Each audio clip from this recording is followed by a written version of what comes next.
The eyes of all hope in thee, O Lord, and thou givest them meat in due season. Words taken from today's gradual psalm. In the name of the Father, and of the Son, and of the Holy Ghost. Amen. Saint Teresa of Jesus, a spiritual doctor of Holy Mother Church, was born in Avila, Spain in the year 1515 AD.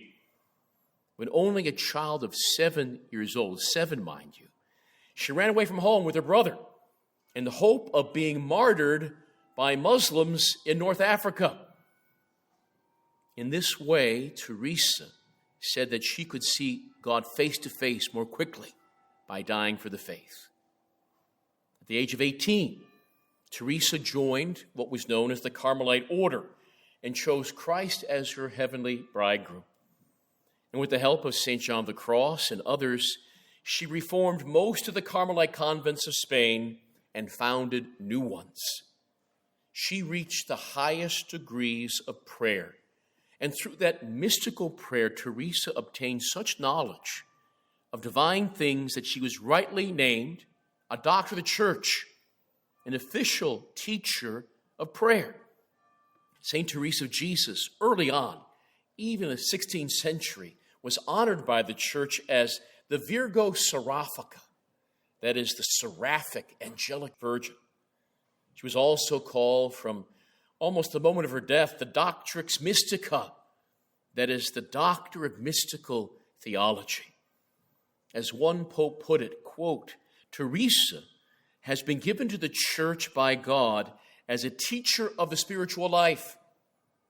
The pope continued, the mysteries of the inner mystical life, which the Holy Church Fathers of old propounded unsystematically and without orderly sequence, she, Teresa, has presented with unparalleled clarity, unquote. Truly wonderful were the exterior and interior manifestations of her mystical union with God, especially during the last decade of her life. These extraordinary graces reached a climax when her heart was transfixed, what was known as a Transverberatio Cordis, an event that is commemorated in the Carmelite Order every year on August 27th. The Transverberation is mystical grace wherein the saint's heart was literally pierced with an arrow, with a dart of love by an angel, a cherubim to be exact. St. Teresa describes this experience in her own autobiography. She writes, I saw an angel beside me toward the left side in bodily form. He was not very large, but small, very beautiful. His face so blazing with light that he seemed to be one of the very highest of angels who appear all on fire. She continued, they must be those that they call cherubim. And I saw in his hands a long dart of gold. And at the end of the iron, there seemed to be a little fire. This, I thought, he thrust through my heart several times, over and over again, and that it reached my very entrails. As he withdrew it, I thought he brought those entrails with it and left me all burning with great love of God. So great was the pain, she writes, that it made me give moans. I groaned.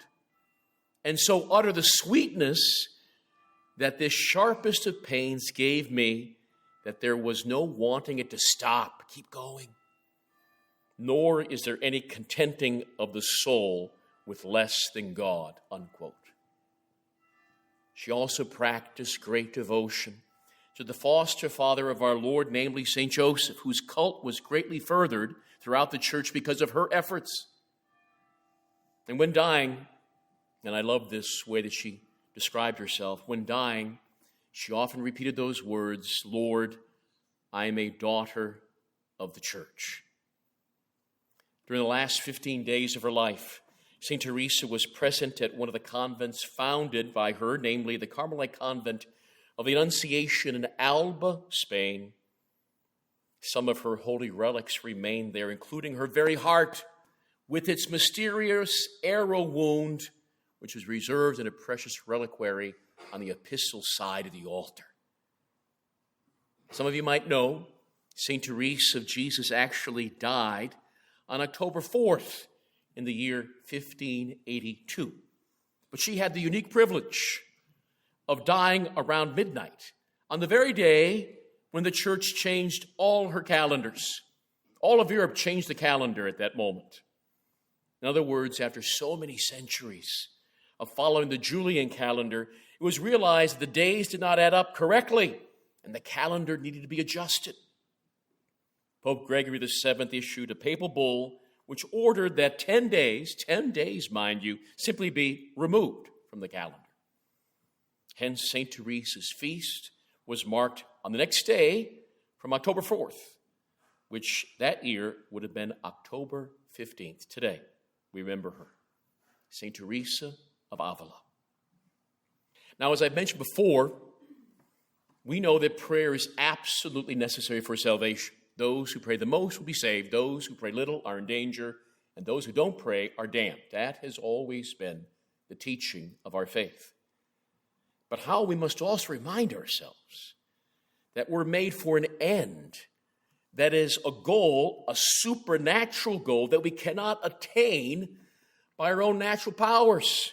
We're the only creature on earth with this dilemma. Made for an end we can't reach by our own natural powers. Therefore, we got to pray for supernatural help. We need supernatural life. But mental prayer, what Teresa taught, mental prayer, meditation, is something that we need to incorporate into our spiritual lives if we want perfection. St. Teresa defined mental prayer in the following way, quote, "Mental prayer is nothing else than an intimate friendship. Intimate friendship, a frequent heart-to-heart conversation with him by whom we know ourselves to be loved." Intimate relationship, a heart-to-heart conversation. St. Teresa then added, "He who neglects mental prayer needs not a devil to carry him to hell, but he brings himself there with his own hands," unquote. Mental prayer is being asked of all. On one occasion, St. Teresa of Jesus, who was often very sickly, especially in the early years of her religious life, completely lost all consciousness. When all attempts to revive her had failed, the doctors departed. They pronounced that she was dead, and the priest came to anoint, to give her the extreme unction, while others chanted the prayers for the dying, followed by the prayers for the dead. The beautiful and charming, most charming St. Teresa was motionless and seemingly lifeless. Her father tried the mirror test. He tried the feather test, trying to see if there was any breath of life left in her. He found no positive signs, and it was determined that the soul had left the body. The word of her death was brought to her convent, and her grave was dug. Carmelite priests nearby offered a requiem mass for the repose of her soul. She spent 4 nights in the sepulchre of sleep. In fact, a candle that was near the saint sent off a spark that nearly engulfed her whole body in flames.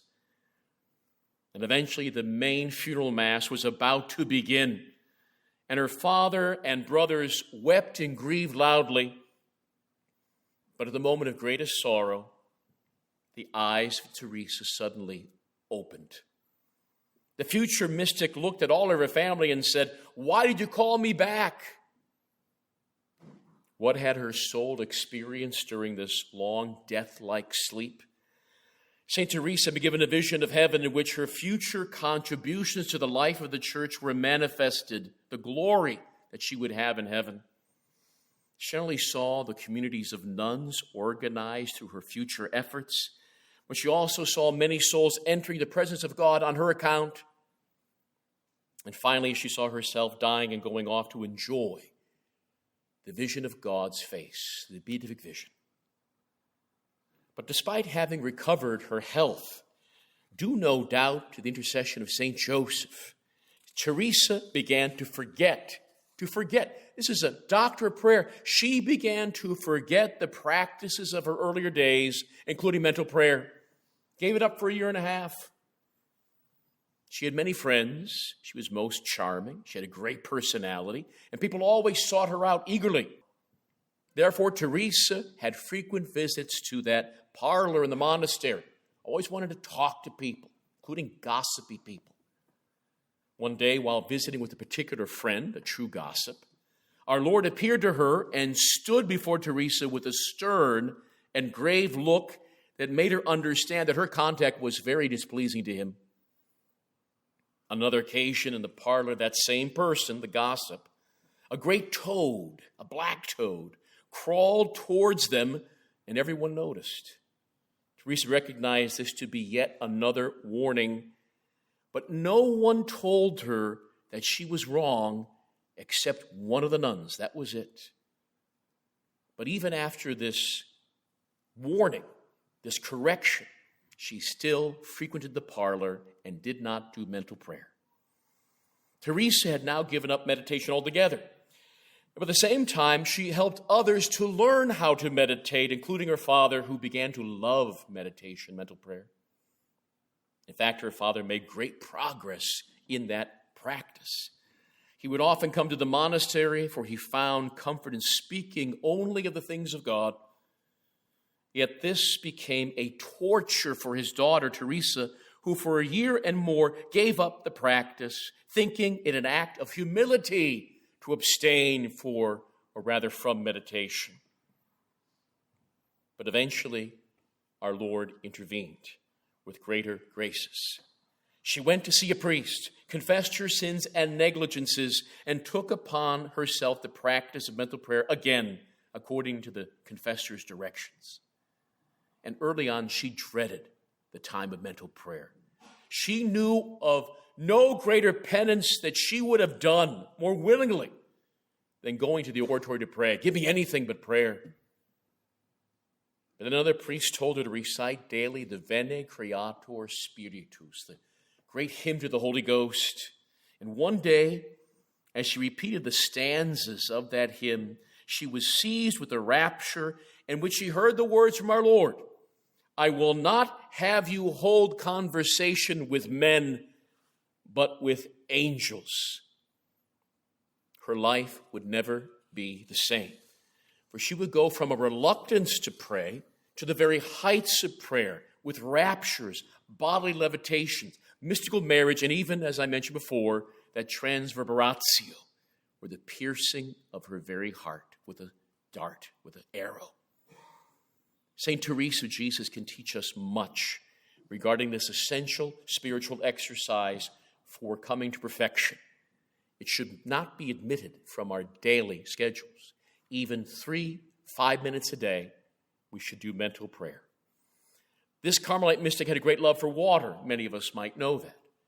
She said that it was the most spiritual of material things, for it was translucent, transparent, refreshing, cool, life-giving. She said that it was, again, the most spiritual of material things, and she would dip her hands into the substance. It was natural then that she would have a great love for the gospel story of that Samaritan woman whom our Lord talked with near the well.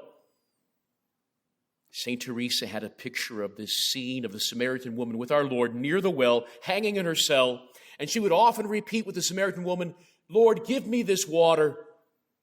Give me this water which comes forth from your side." Her love for water would provide her a metaphor of the stages of prayer, advancement of prayer. You see, for this mystical doctor, St. Teresa, her soul was like a garden. Our soul is like a garden. And a garden needs the waters of grace to grow. As we begin the spiritual life, the practice of mental prayer, it's very much part of our natural modes of praying. We use our brain, our heart. So as a result, it's kind of like we're drawing water up from a well and pouring it over the garden. But as we progress in prayer, God becomes more involved. That is, if we're doing the weeding in our garden, detaching ourselves from the things of this world, He'll give us a mechanical crank, if you will, to draw the water up more easily from the well. And if we persevere in meditation, the good Lord will even send us irrigated fields, rivers of water, and even eventually a steady downpour of rain. In regards to the practice of mental prayer, we should look at this quickly. We begin such prayer by calling upon the Holy Ghost for light and guidance. And then we should take up some kind of consideration. That's something that we should look at, a topic, thinking about our Lord, his life, his death, his resurrection. How he perhaps showed forth the virtues of charity or humility, a virtue that we want more in us.